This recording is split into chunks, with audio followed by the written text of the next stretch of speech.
أنا بتكلم على دوالي الخصية وعلاجها. تحب جراحة ولا بدون جراحة؟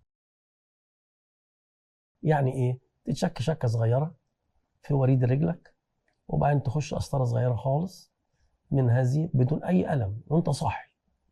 تخش تحت السيطرة بالإشعة التلفزيونية، وإحنا عارفين سكتها، بنمشيها لحد ما نوصل إلى أقرب مكان من الخصية.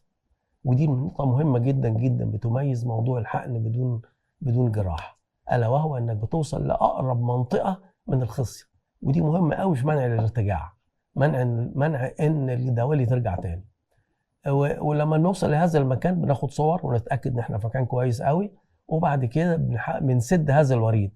هذا الوريد اللي بنسده بطريقة من اتنين: يا إما نحط فيه حاجة زي أسلاك اسمها حلزونات، نحط فيها حلزونات بحيث ان هي الحلزونات دي بريئة جدا ما فيهاش منها مشاكل. تحطوا يتستفوا واحد جنب الثاني جنب الثالث جنب الرابع لحد ما يسدوا الوريد.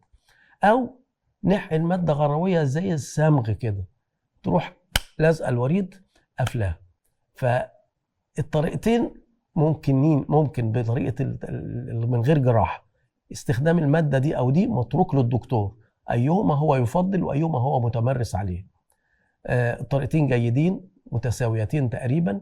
اللي بالماده اللاصقه بتستغرق وقت اقل ونتيجتها مشابهه للحقن بالمواد الحلزونيه دي.